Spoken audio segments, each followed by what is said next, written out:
It was interesting this morning as Gene and I drive in on Sunday, because we leave home at about 7 o'clock to get here so that we can set up and create this sacred space along with others. We pray. And in the course of prayer today, it was really interesting because as I was into the idea of expressing this eternal prayer, I said, I've got a God tan. And isn't that what it means? When we step into the light, we are filled with a divine presence that glows out of us, and we've got a God tan. And what is this idea of light? What is this idea of being this connected person? It means realizing that the power that you are seeking, the answers for which you are turning to, are right here within you. That you are the emanation of the One.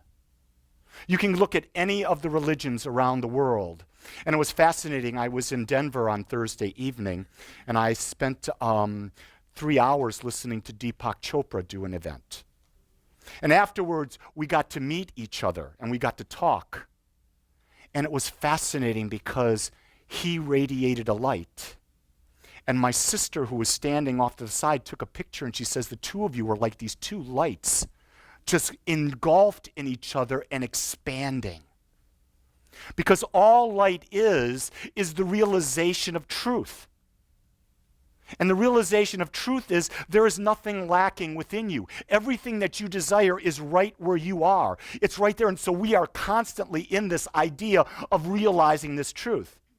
So today we're going to explore this idea from the perspective of the series of Science of Getting Rich to why is it we're always desiring to experience more life? Because we are. Every moment of every day, no matter what happens in our lives, a new desire comes forth in us. We are constantly seeking more. And we're seeking more. Why? Because we're greedy? Not at all. It's because it's the divine nature, it's the divine spark that is the very essence of our DNA. We are always seeking more, no matter whether it's money, whether it's more love in a relationship or in relationships, no matter if it's a greater experience of health, no matter what, we are always seeking more. We will never be satisfied. To think that you're going to be able to sit and be at peace and not have a new desire and to live in the 1950s when the good old days were all that is, give it up. Because the eternal nature that is you, that is me, that is everyone in the world, it's always changing. Change is a constant process that will never cease.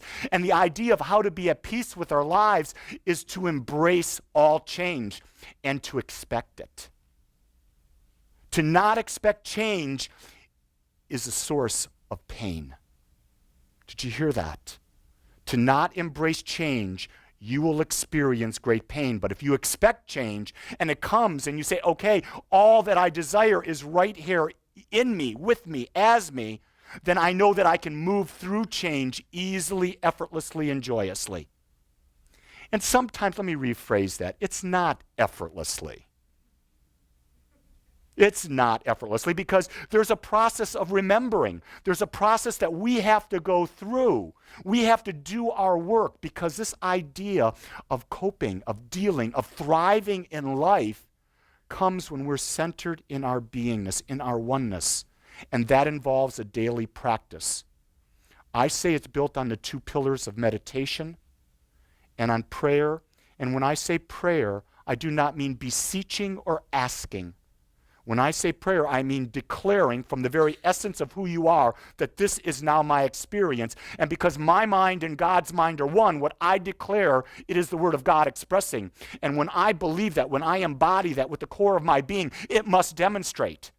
If it has not demonstrated, it's because the belief isn't there, the conviction isn't there, because it is a science. This art of thinking and creating is an absolute science. So as we were talking last week about the science of getting rich, the science of getting rich is simply changing your thinking to being rich. And with every thought that you've got, you're focusing on what your definition of the thing of rich is.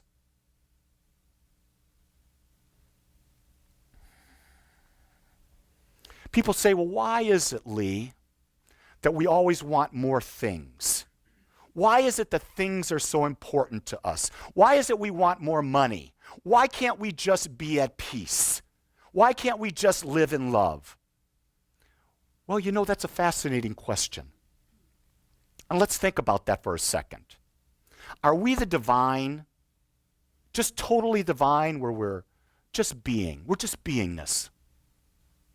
Can you see that? Can you see I'm just beingness right now? Or am I a human? And in my humanness, in order to expand,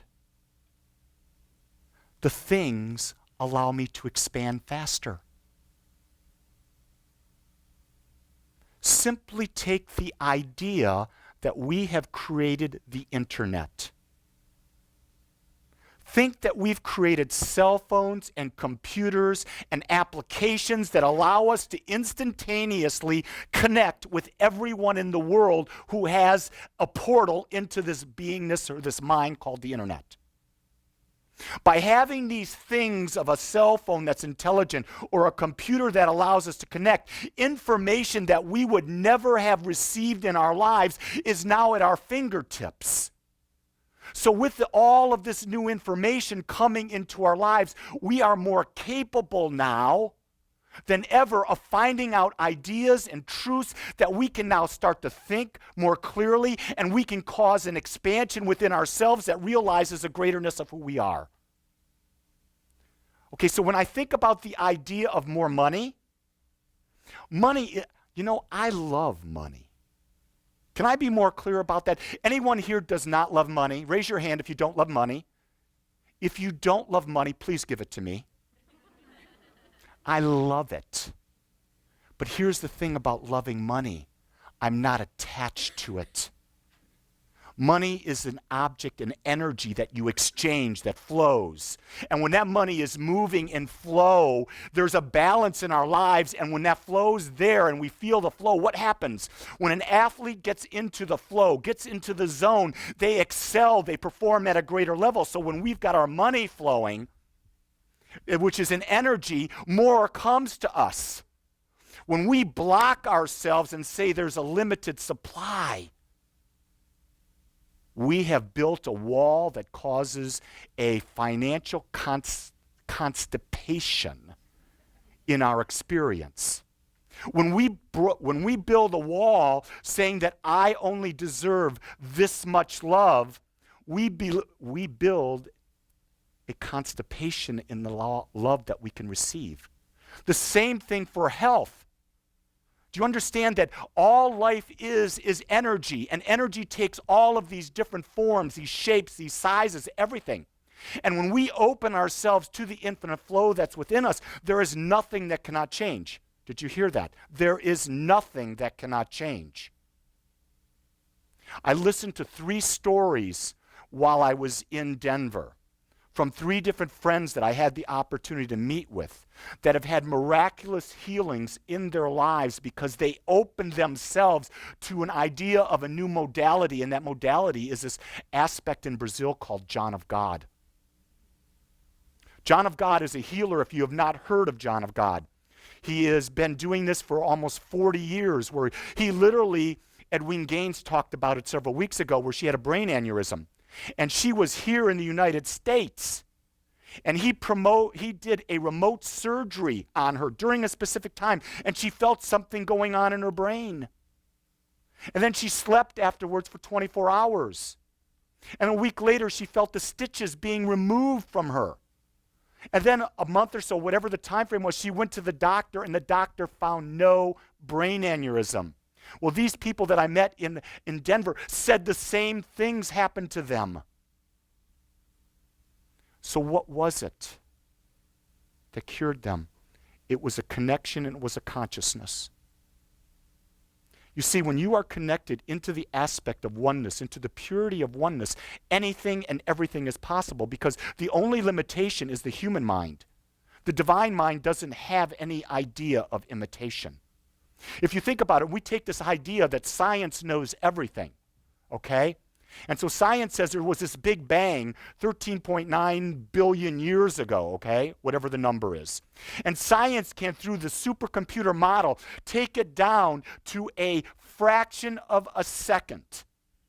But in that last fraction of a second where they get to that point, they have no explanation. There is zero explanation. And that's where science has this idea of the hard question. They can't get beyond it. And what is known is that's the aspect that we refer to as God. There had to be something that desired and caused the Big Bang. Now, rest assured, it wasn't a man in the sky with a beard who's judging you and condemning you to heaven or hell.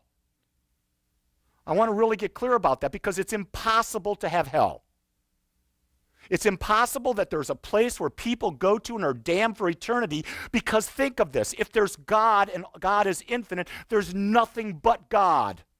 So how could God create something outside of itself to take part of itself, which it created and is expressing as, and go to that place and be separate from itself for eternity? It's an impossibility.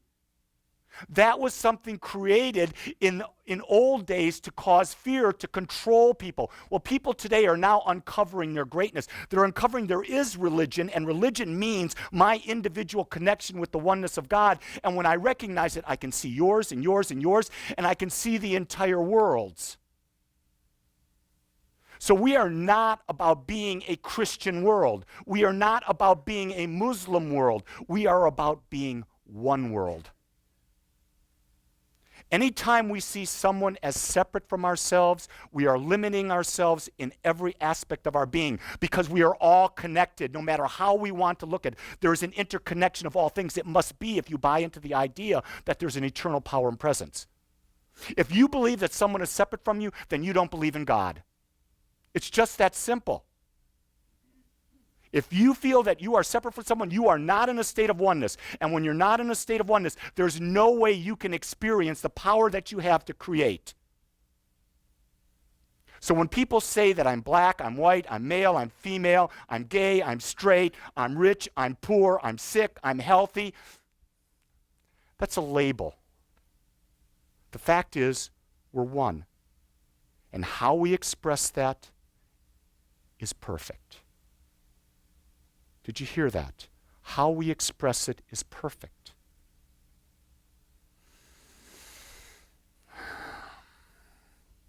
So I want to get into this idea about increasing life a little bit deeper because I want to take it to the point that we have been brought up in a world that believes in competition. From the very time we're a little tot, we're taught about competing. We're taught about beating the other one, being better than the other one. And so as we work our way up, the idea in the American dream is we compete with the Joneses.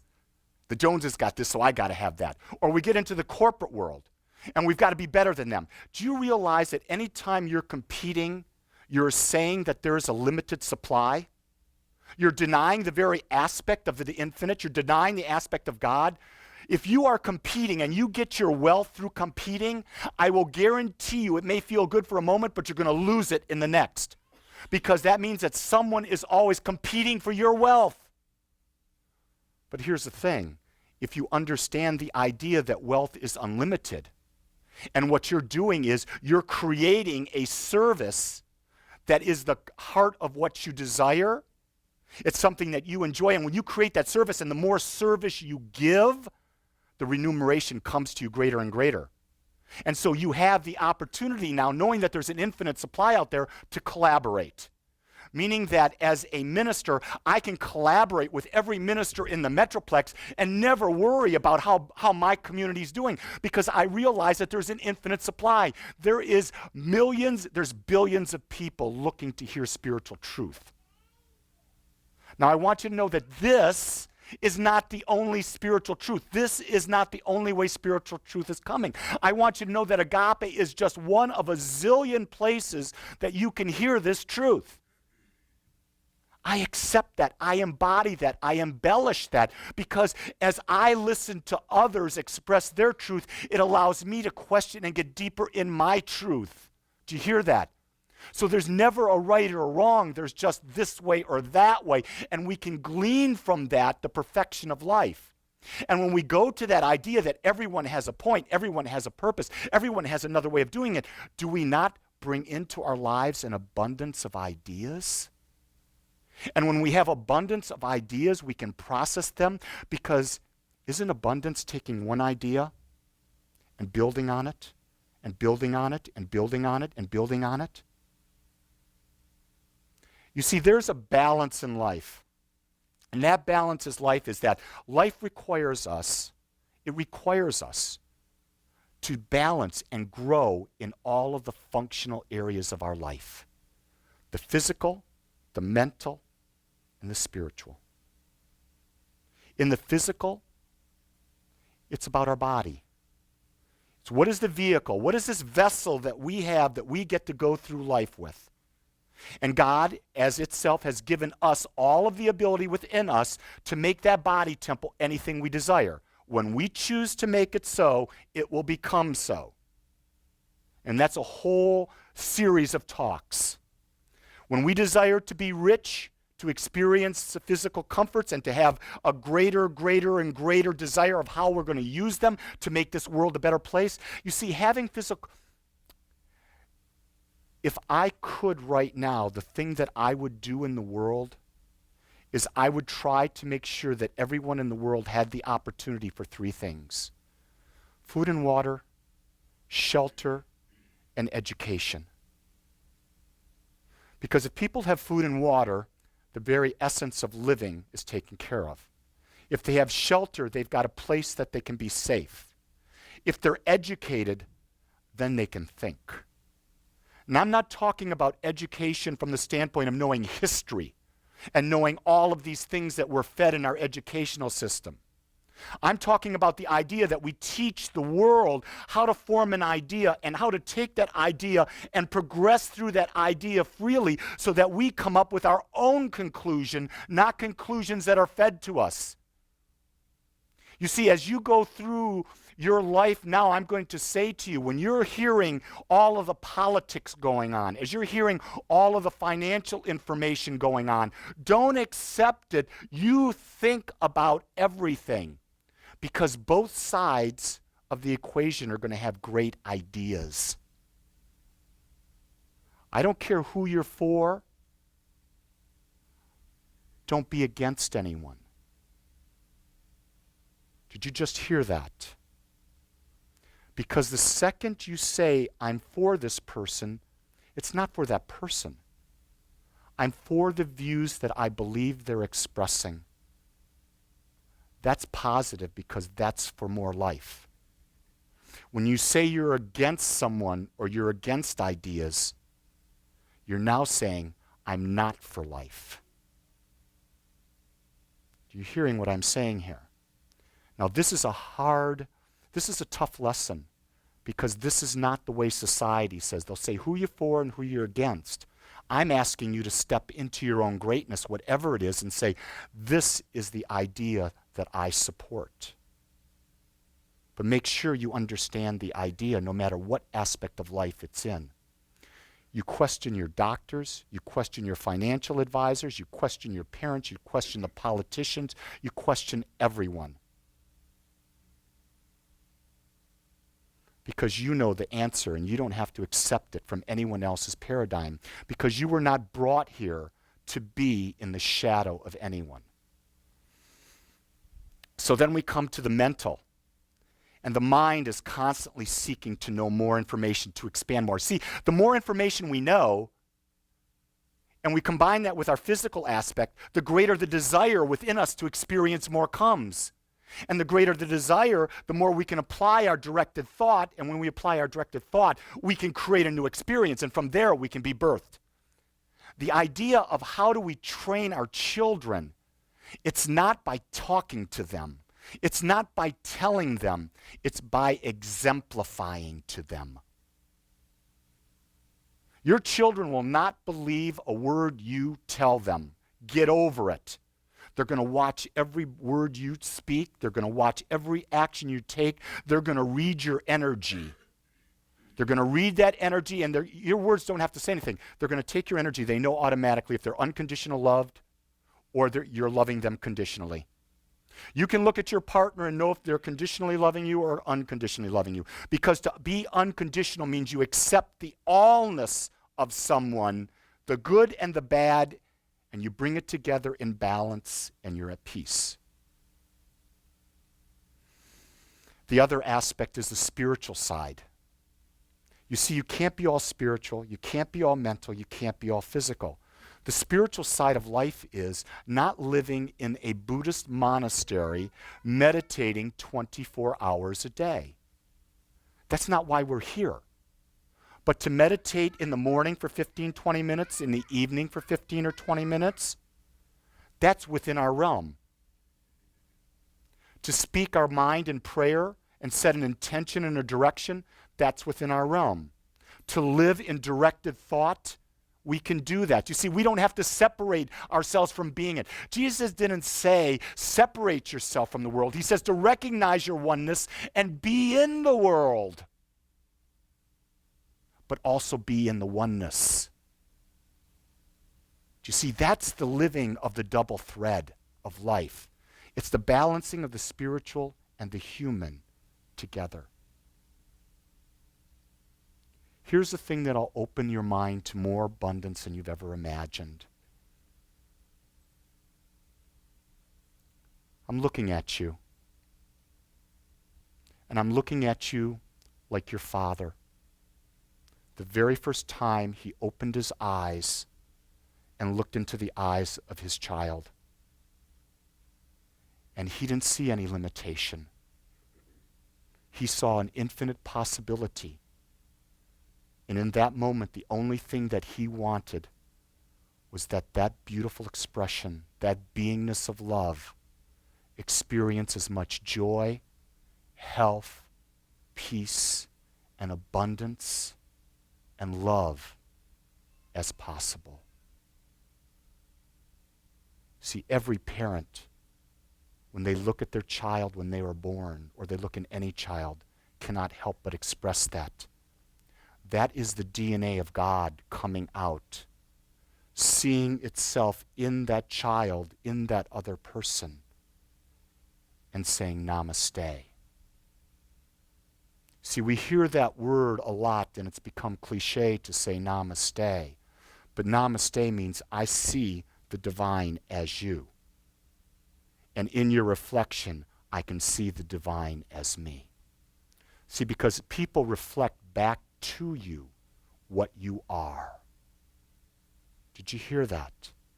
People are reflecting back to you what you are. So if someone's giving you an experience that is not wanted, go within and ask, what is the energy we're putting out? Because as you shift, it must shift as well. So what I understand really clearly is that there is no limitation. There's a DNA within us that's desiring to express more. If we have physical things and we're not attached to them, they cause us to build a new desire. That if we compete, we're limiting ourselves, so we want to go to a place of a lack of competition where we understand that creating is the greatest way to bring forth. And that when we bring together the physical and the spiritual, and we live in harmony and balance, we experience a sense of abundance that the world has never known. So I'm going to say this again, and you're going to hear this often from me. The most three important questions you ask every moment of every day is, who are you? Who are you? What is it you've come here to do? And then how can I dedicate every thought, every word, every action in alignment with that desire? Did you hear that? Who are you? What are you here to do? And how are you going to do that? When you embrace that, you have the secret of all the great spiritual masters, all the avatars, all the great philosophers, all the great scientists. That is the secret of life. So I'm looking at you, and I see who you are. And it makes me glow. I have a God tan, and I thank you for that.